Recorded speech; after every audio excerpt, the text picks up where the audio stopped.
Welcome everyone to this game of the day for the round number 12 between two of the top seeds, Fabiano Caruana with white against Anish Giri with black. Both are chasing behind Jan Nepomniachtchi. Anish Giri is half a point behind Jan and Fabiano is 1 full point behind Jan Nepomniachtchi. So incredibly important game. We still have 3 rounds to go, so Fabiano has to win with white. So that will explain some of his choices in the game. And Anish Giri probably needs to play also for a win, or at least not to lose this game. That's very important for him. So what happened in the game? The game started with e4, e5. Not a big surprise, I think, by Fabiano. A Sicilian again for Anish Giri, and this time no Sveshnikov for Anish Giri. He played knight c6, followed with the Sveshnikov against both Jan Nepomniachtchi and MVL in the 2 previous rounds with black. But here he plays with e6. So it might have transposed later, or at least it gave white a possibility to transpose into the Sveshnikovs, as we will see, but Fabiano decided to do something else. So after knight f6, knight c3, knight c6, so this is a modern way of playing the Sicilian, with the pawn on e6 and both knights already out. And the transposition arises after knight db5. And actually, Anish Giri played it already 2 years ago against Dmitry Yakovenko in Shenzhen. And after d6, white usually goes bishop to f4, attacking the pawn on d6. And after e5, bishop to g5. This is actually one of the main line of the Sveshnikov. And why black even managed to avoid some of the interesting sidelines for white, such as the one that MVL played against Anish Giri. So this is kind of an interesting move order to transpose into the Sveshnikov. And instead, Fabiano is doing what he did previously. He had already played the move a3, and he does it again. So he played it last year against Mamedjarov in Grenke, where Mamedjarov played queen c7 here. This is another choice by black. But as we see, the point of playing a3 is to prevent the move bishop to b4, which was one of black's idea. That's why in this game Anish Giri played bishop e7. The bishop has nothing to do in another square, on another square. So bishop e3 was played. There are still games, for example, the game Anand versus Giri was played with f4 instead of this bishop e3, but I don't really interesting in this line specifically. In the game that was interesting because after a few moves, actually after d6, queen d3 is already a new move, a novelty by Fabiano Caruana. It's hard to say if it's really a prepared novelty because he already thought a few minutes to reach this position, but this sounds quite natural. The options were short castle and queen to d2, which looks more natural maybe to you. But with queen d3, there is this idea of allowing the knight to come to e5 and to chase it later with f4. And maybe the knight has just lost a couple of tempi coming to e5, and while the queen went on d2, he just lost one tempo, but then maybe if the knight moves twice, then it was better to go on d3 first. For white. I think that more is the point and the goal for black, for white, sorry. Bishop d7 was played. It's very natural, a usual move in the Sicilian. At some point, he maybe wanting to take on d4, for example, and then follow with bishop c6. Also, he wants to play with rook c8. All this is very natural. And that explains why Fabiano plays f4. He wants to prevent knight e5 for good. He doesn't want to allow rook c8, knight e5, knight c4.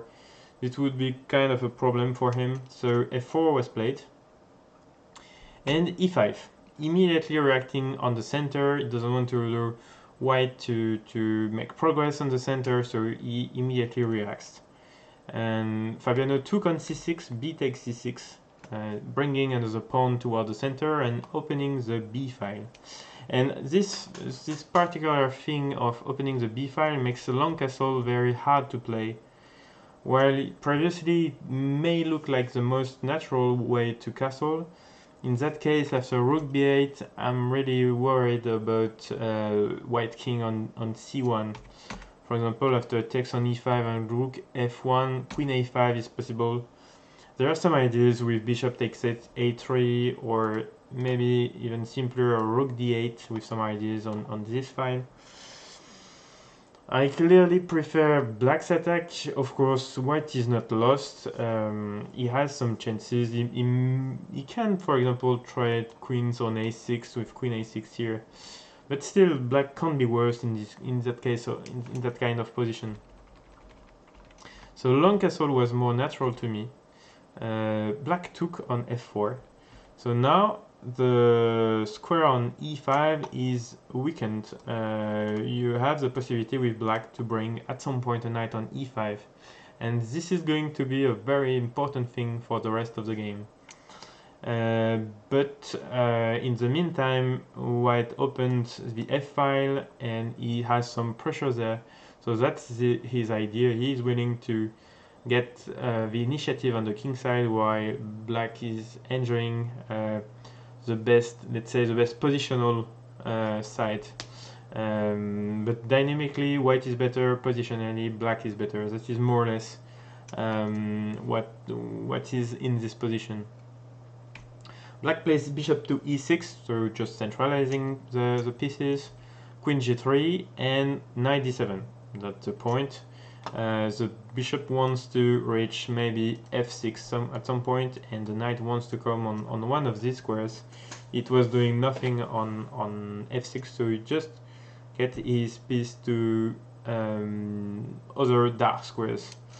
I think it's important to mention, he played rook d1, but it's important to mention that bishop d6 is not playable right away, because black would take and then play queen b6 with check and queen takes b2, and there are two threats on c3 and c2, and also the pawn on e4 is weak. So black has to be better here, and white doesn't have any initiative here. Black is simply with the better side. Instead, rook a1 is putting more pressure on d6 first.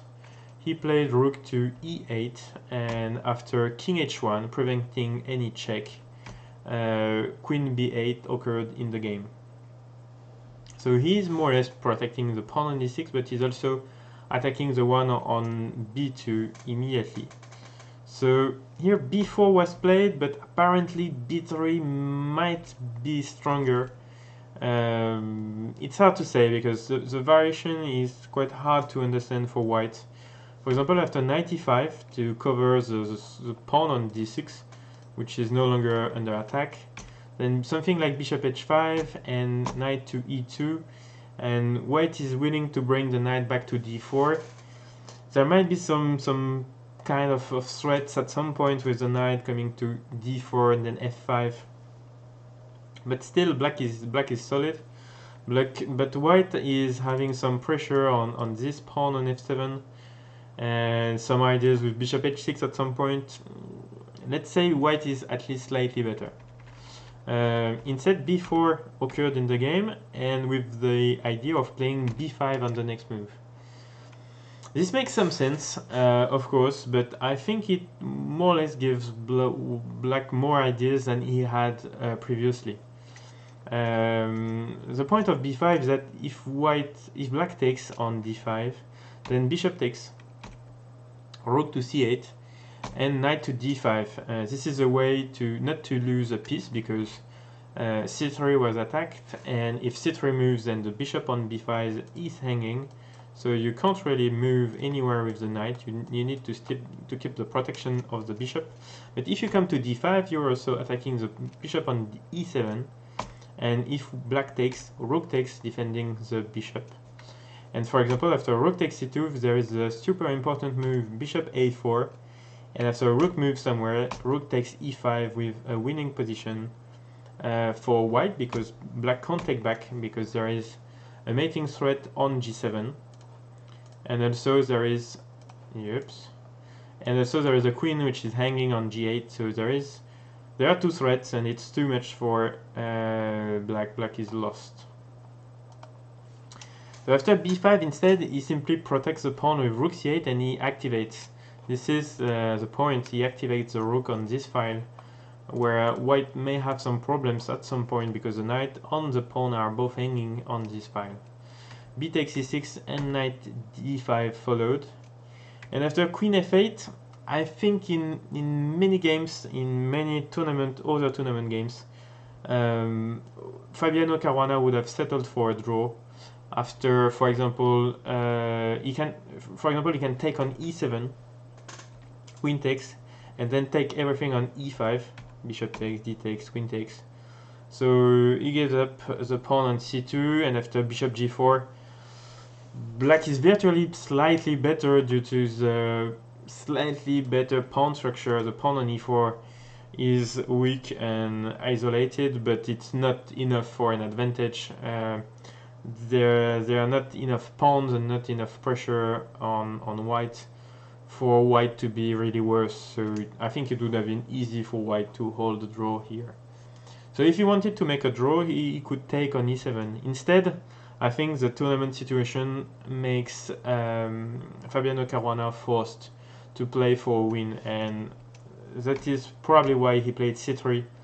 I think he was understanding that his position is maybe not better, but he has to try something anyway.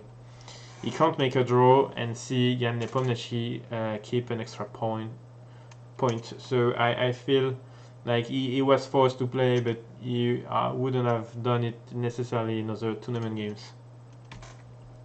So after rook a c8, black is putting more pressure on c3. He's threatening to take the knight on d5 and then the pawn on c3.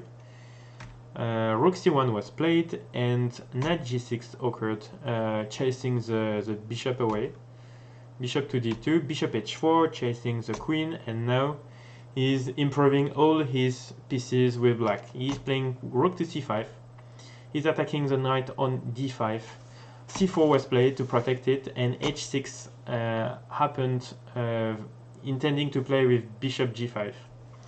It may not be obvious, but black is willing to trade the dark square's bishop. The reason is white has many pawns on the light square, so he has less control of the dark squares. So if you trade the dark square's bishop, then that means no piece for white is able to defend the dark squares. And that means that the knight on g6 will enjoy full possibilities on the dark squares, and that's why he's willing to trade. And after queen b3, bishop g5 is forcing the bishop trade because the rook is also hanging on c1, so you can't move with the bishop. So he took on g5, h takes, queen to g3, attacking the pawn, and queen d8, defending it. So here, maybe it was a slight mistake, a little mistake by white. He let the knight on e3. I'm not sure.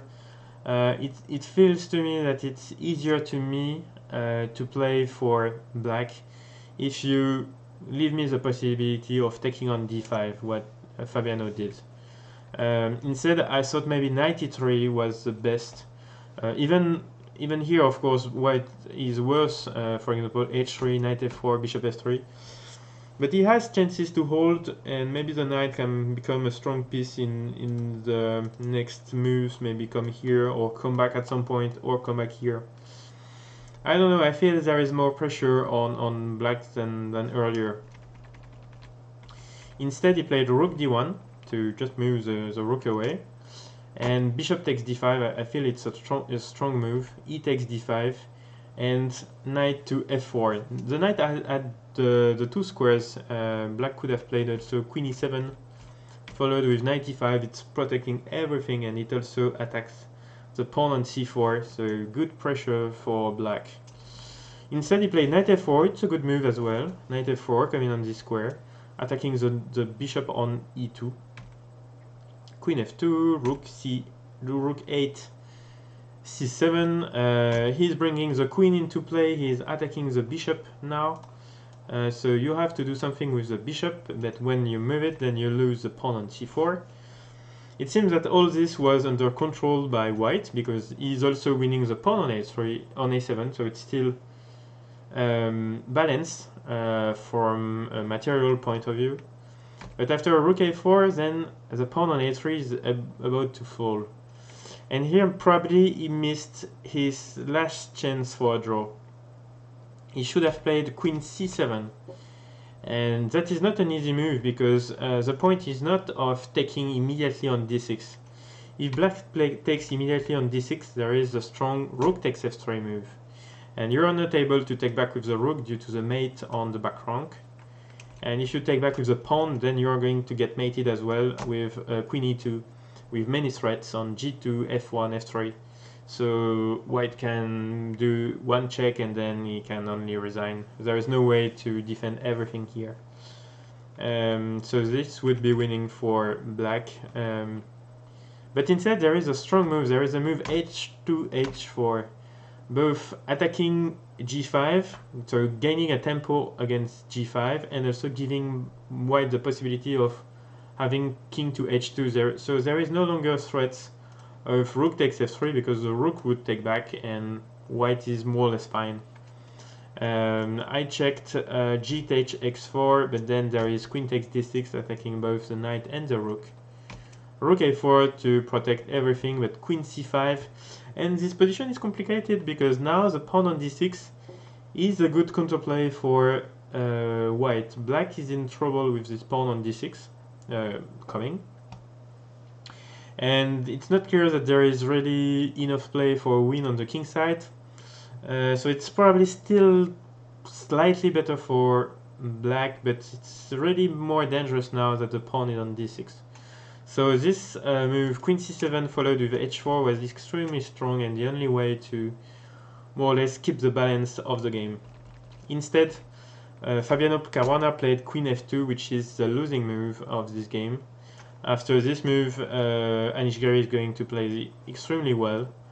So h4 was played, queen e5, defending the pawn on g5. So now black is an extra pawn, and he's also playing on one side with a knight against a bishop, which is a better piece when you play only on one side of the board, because the knight can do more tricks than a bishop, especially a bishop on the light squares here, which is blocked on d5 by his own pawn.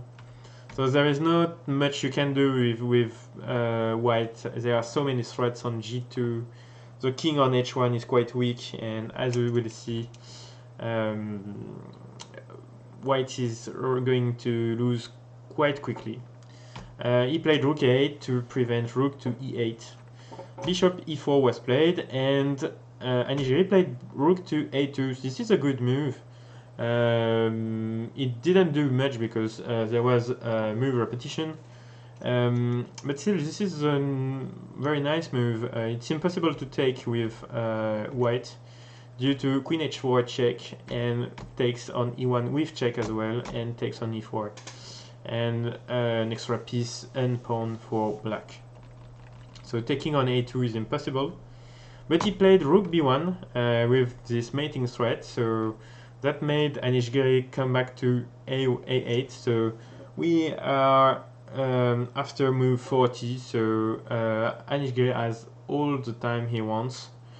And so he came back on a8, and Fabiano came back on e1. So one move repetition. But of course, Anish Giri is not going to make a draw here. He played f5. It's not only chasing the bishop and preventing any back rank mate, it's also enabling the king to come to f7 with this threat of rook h8, and this is so strong because when the king is pushed back toward g1, then there is this problem of knight h3 check with winning fork.